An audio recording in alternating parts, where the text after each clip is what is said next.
Pour ouvrir ce documentaire grand format, nous allons entamer notre réflexion en nous inspirant de la célèbre citation d'Albert Camus, « Mal nommer les choses, c'est ajouter au malheur du monde ». Cette phrase résonne particulièrement dans le contexte de la prostitution, souvent qualifiée de « plus vieux métier du monde », selon un adage populaire, bien que cette affirmation soit souvent mal interprétée. En effet, cette vision suggère que la prostitution serait une réalité inéluctable, ancrée dans la nature humaine, ce qui rendrait toute tentative de lutte contre ce phénomène futile et vaine. Cependant, cette perspective soulève des questions profondes sur la manière dont nous percevons et nommons les réalités sociales, et invite à une réflexion critique sur les implications éthiques et morales de cette acceptation tacite. Cette phrase résonne particulièrement dans le contexte de la prostitution, souvent qualifiée de « plus vieux métier du monde », selon un adage populaire, bien que cette affirmation soit souvent mal interprétée. En effet, cette vision suggère que la prostitution serait une réalité inéluctable, ancrée dans la nature humaine, ce qui rendrait toute tentative de lutte contre ce phénomène futile et vaine. Cependant, cette perspective soulève des questions profondes sur la manière dont nous percevons et nommons les réalités sociales, et invite à une réflexion critique sur les implications éthiques et morales. Je m'appelle Madame Karine Varenne, documentaliste et collaboratrice du Dr Ruben, consultant diplomatique, écrivain et sociologue, qui anime ce canal d'information internationale sur l'actualité. Aujourd'hui, nous nous engageons dans une exploration approfondie d'un sujet délicat et complexe, la prostitution féminine. Ce phénomène suscite une profonde inquiétude. Qui, en effet, a eu l'audace de forger cette expression péjorative selon laquelle « la prostitution est le plus vieux métier du monde », une phrase qui dévalorise et rabaisse la femme? Quelles perceptions ont conduit à cette stigmatisation des femmes qualifiées de « mauvaise vie » et à l'idée que leur corps pourrait être considéré comme un bien échangeable?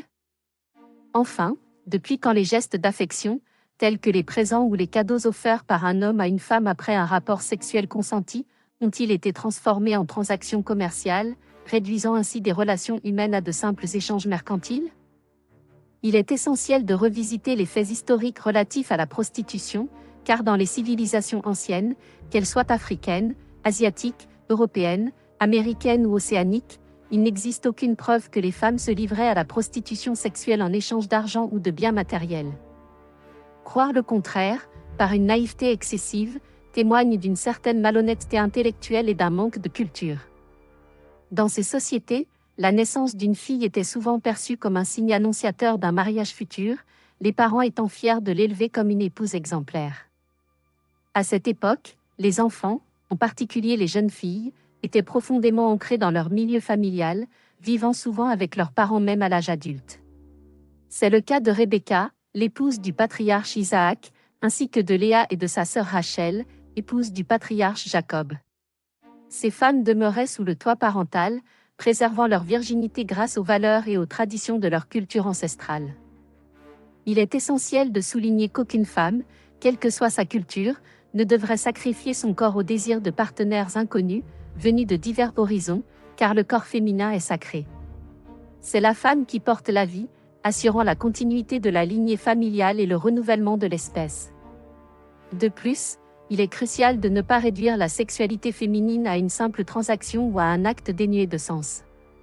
Les relations intimes ne peuvent pas être abordées de manière désinvolte, elles nécessitent le consentement et la préparation psychologique de la femme, qui doit être moralement et spirituellement en accord avec l'acte qu'elle s'apprête à vivre.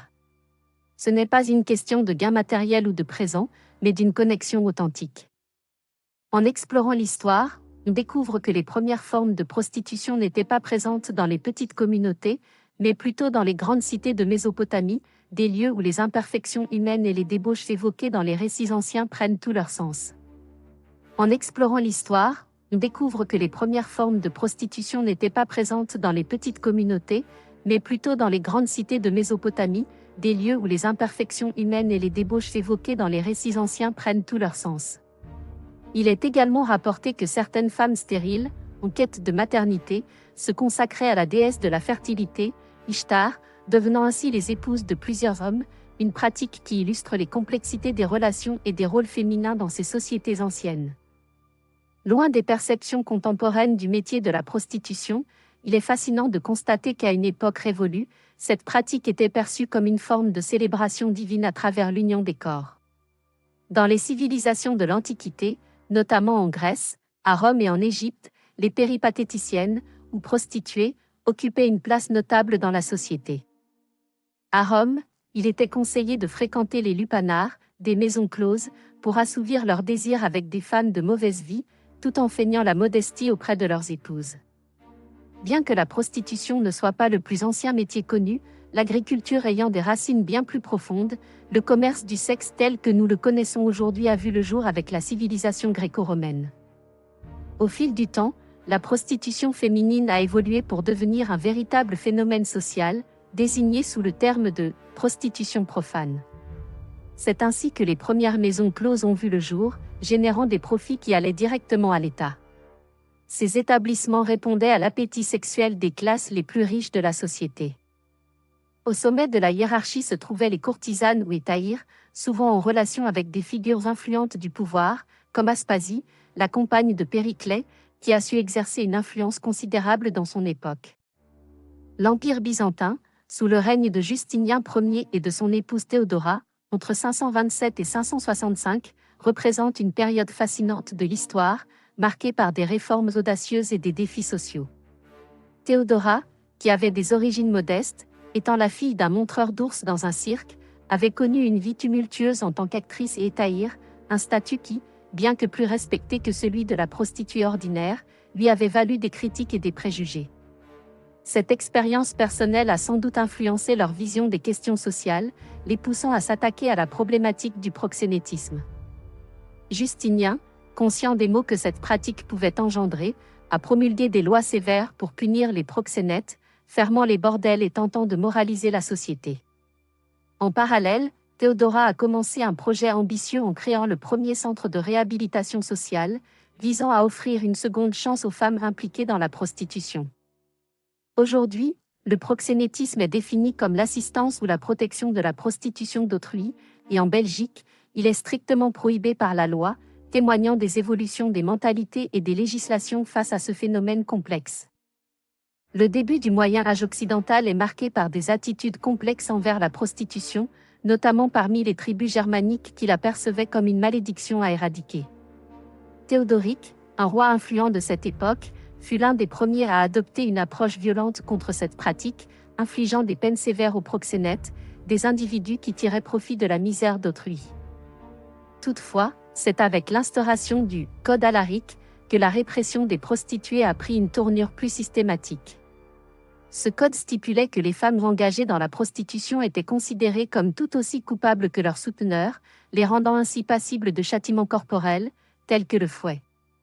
À l'heure actuelle, la prostitution est souvent perçue comme un délit, entraînant des mesures répressives contre ceux qui s'y adonnent, ainsi que contre ceux qui en organisent ou exploitent les activités. Dans ce contexte, tant les personnes prostituées que les proxénètes sont classés comme délinquants, exposés à des poursuites judiciaires qui reflètent une continuité dans la stigmatisation et la criminalisation de cette pratique à travers les âges. L'essor des villes. L'expansion urbaine. La concentration croissante de la population dans les villes, en particulier celle des jeunes célibataires, qu'ils soient apprentis ou ouvriers, suscita des inquiétudes quant à l'émergence de troubles sociaux. Cela incita, sous le règne de rois catholiques d'Europe, la curie romaine à adopter une attitude plus tolérante, voire complaisante, face à ces réalités. En effet, bien que la prostitution féminine puisse, dans une certaine mesure, servir à canaliser la violence en détournant les pulsions des hommes, elle ne parvient pas à protéger les femmes respectables qui se retrouvent piégées dans cette débauche. De plus, cette approche n'a fait qu'à effleurer les problèmes sociétaux plus profonds engendrés par le commerce du sexe, laissant ainsi intactes les véritables causes de ces désordres. Dès la première croisade, qui s'est déroulée entre 1096 et 1099, il est notable que des prostituées ont accompagné les soldats, jouant un rôle controversé mais essentiel dans le moral des troupes. Cependant, c'est lors de la 8e croisade, sous le règne de Saint Louis, que la situation a pris une tournure encore plus intrigante. L'État a été contraint de verser des salaires à environ 13 000 prostituées afin de maintenir l'ardeur des combattants dans ce qu'il considérait comme une « guerre sainte ». Pendant le règne de Louis IX, qui s'étend de 1226 à 1270, la politique concernant la prostitution a connu des fluctuations notables, oscillant entre interdiction stricte et tolérance. Louis IX a même menacé d'expulser quiconque se livrant à la prostitution, qu'elle soit occasionnelle ou exercée comme profession. Cette répression a conduit à une montée de la prostitution clandestine, remplaçant les maisons closes qui étaient auparavant accessibles. Face à l'inefficacité de sa politique, qui ne parvenait pas à éradiquer un phénomène aussi ancré dans la société, le roi a finalement opté pour une approche plus pragmatique. Face à l'inefficacité de sa politique, qui ne parvenait pas à éradiquer un phénomène aussi ancré dans la société, le roi a finalement opté pour une approche plus pragmatique en délimitant des quartiers spécifiques pour la prostitution, éloignés des maisons de bonne famille, tout en ouvrant un centre de réhabilitation pour tenter de gérer ce fléau social. Il est indéniable qu'aujourd'hui, certains quartiers continuent de présenter une certaine tolérance envers la prostitution, souvent en raison d'une approche pragmatique de la part des forces de l'ordre. Dans ce contexte, des maisons de réhabilitation et de réinsertion ont été mises en place pour soutenir les personnes engagées dans cette activité, un système qui a été instauré en France depuis 1946 à la suite de la fermeture des maisons closes. Les raisons qui sous-tendent la prostitution sont d'une complexité remarquable et se déclinent en une multitude de facteurs interconnectés.